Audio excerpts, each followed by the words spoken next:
Going on, everybody? I'm Don Plus, and you are watching Verse TV. Make sure you like, subscribe, comment, and share. This week 109.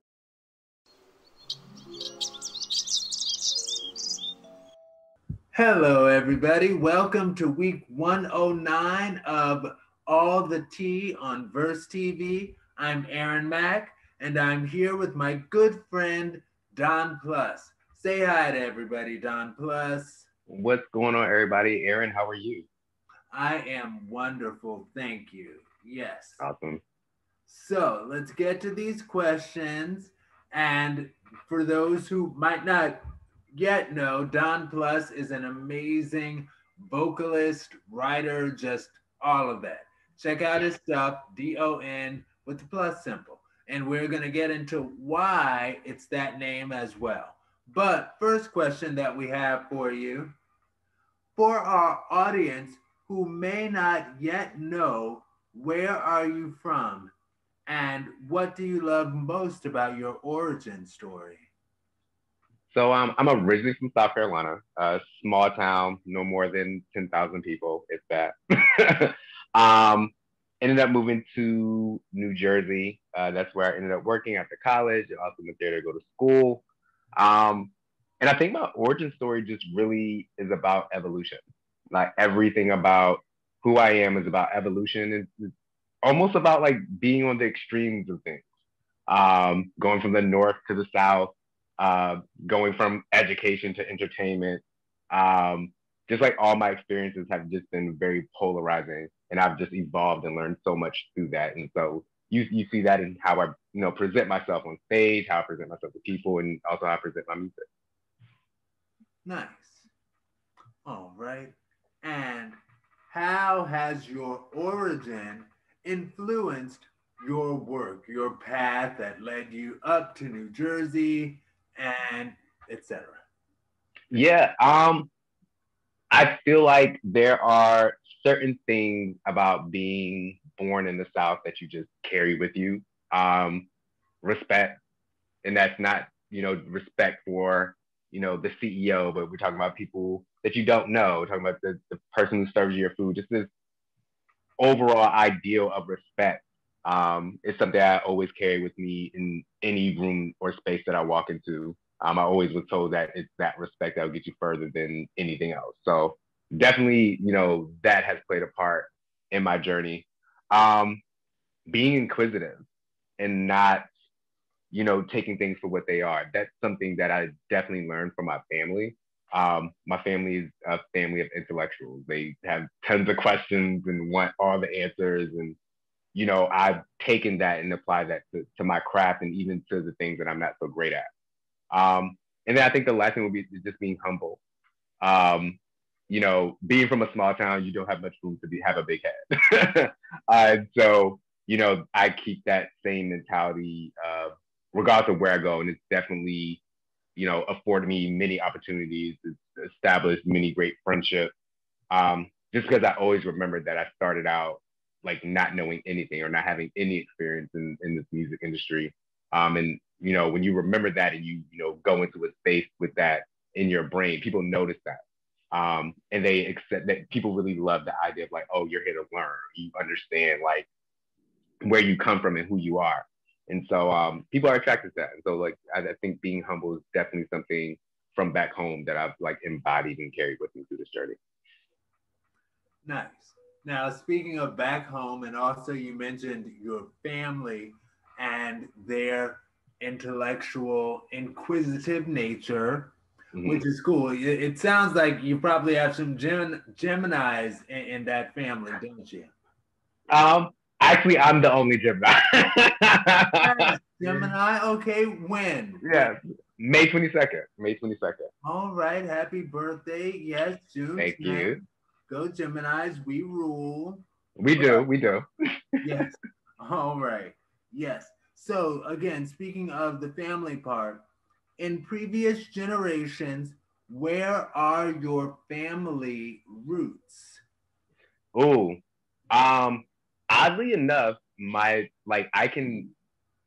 it's weird. The church that my ancestors used to go to as slaves and as freed slaves, is in the town that I grew up in. So like we're deeply rooted in the town of Mont Corner, South Carolina. I would even go as far as like Berkeley County in South Carolina. Like my whole family is from there. The even churches that my grandfather had preached at, like there's like a legacy of our family like being a part of those churches and pushing just like that our family legacy of like just spirituality being important. And like all those other things that ain't being important. So like my origin, like when I tell you like we're deep rooted in the South, like everybody's from there, born and raised. I would say that a lot of the newer generation, we've kind of like spread out a lot more. Um, I've been to New Jersey and now I'm in DC. My sister's currently in Japan. I have cousins who, are in Illinois. So like the younger generation has like taken all the gems of being at home for so long and saying like, hey, the world should experience what our family has to get. And we kind of like spread out and sown our seeds elsewhere. All right, for that perspective on it, saying the world needs to experience us. Now we need to experience the world. That part. But the world needs to experience us. I hear you, Mr. Lyricist. Right. Yes. Okay. Now we're going to get into the music. That's what we're all here for, right? It's my favorite part. Okay. So, and I said, and this is how I feel. You have a unique and amazing singing voice that is dynamic, and you go from the deep baritone to a powerful mid-range chesty belt to a light and airy head tone, high notes, okay?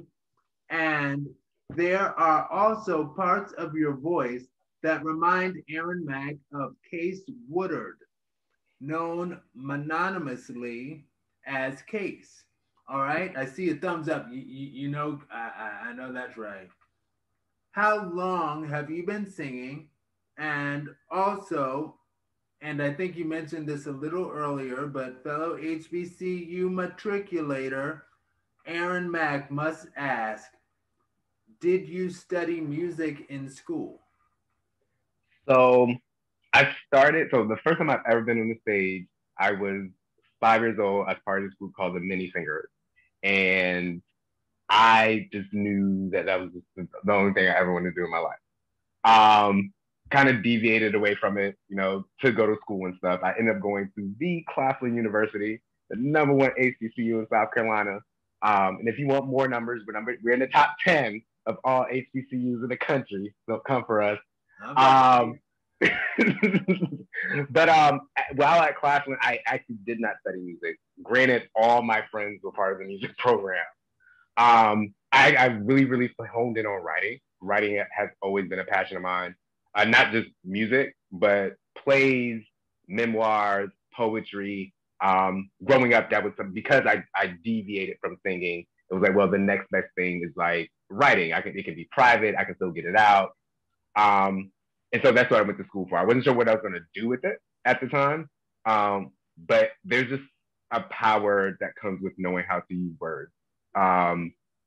You can control people's thoughts. You can control people's feelings. You can implant an idea. And so I always found power in words. And so that's what I majored in when I went to Claflin. Nice. Writing. Okay, very cool. Yep. And who are your top female and male musical influences? Females, Aaliyah is #1 female inspiration for me. Her style, the way like songs were written for her delivery on the songs. She's like my muse. I would say next artist that's a female that I'm totally enamored with. She's actually new, Normani. I think that she has mastered what it means to be in a group. She's taken the time out to understand her voice. And she's just a total package. It's a different package, but it's such the total package. I'm gonna switch over to the guys, Donell Jones and Tevin Campbell. Those two men I can sit and listen. Matter of fact, I have sat and listened to them all day. And when I think about where I want my voice to go, when I think about just like their ability, Kevin Campbell specifically, his ability to be a male vocalist, but do the things that and have the agility of a female vocalist drives me insane. To me, he's a male Whitney Houston. Like him and Whitney Houston can sit in the studio together and they would just have fun just doing runs for no reason. Donell Jones is like just a key stake when I think about the ability to write, but also encompass I would say like the genre of male R&B at that time. Like he had like he could have a record that sounds like a Genuine record. He could have had a record that sounds like a Kevin Campbell record. He could have a record that's a Stevie Wonder record and redo it, and it becomes his own. And so like I think he's someone in R&B that people don't give enough credit. And you know he's a fellow Gemini. And he's a fellow Gemini. That part, yes. All right. So the next question. Now, with Q Review, you gave a fantastic explanation of the depth of your name, Don Plus. Can you give our Verse TV family a sip of all the tea on the origin of your name, Don Plus? You might need a big tea glass, but I got you. So Don, so Don actually comes from my middle name. I had a different stage name before. It wasn't it. And so I took my middle name, I chopped it, and so that's where the Don comes from. The plus is really just a signal of like you can't limit. Like there's so many things that I want to do.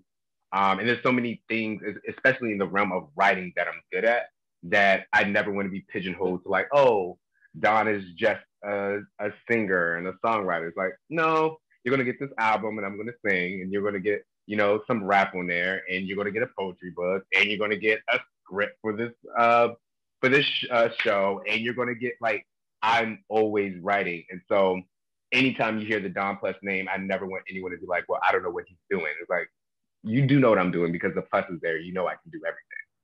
So, Don Plus. No, that's right. Did you say a poetry book? I'm working on a poetry book. Yes. Okay. So, are you going to release it just in conjunction on a timeline with the album, or with a single, or you know what? No, shut up. I'm not asking. Okay, my bad. All right. So I had an answer for you.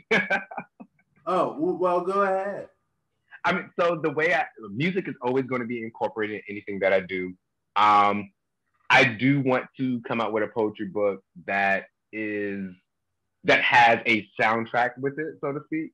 Nice. I'm not sure what that, again, right now I'm only in the writing stages of the poetry book. It's something I've been writing, like it has codes from when I was 8 years old in this book.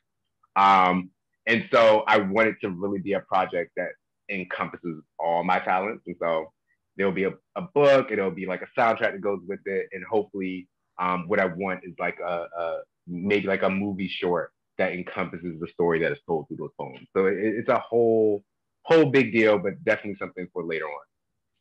Very cool. Looking forward to it, friend. Right. Now, let's talk singles, okay? Yes, you can find me at itsdon_music everywhere. You can find me on Twitter with that, Instagram, Facebook, SoundCloud. It's Don_music. You can find me everywhere. Stream Don Star, stream Make a Move, watch the video, put that alert on YouTube, all that stuff.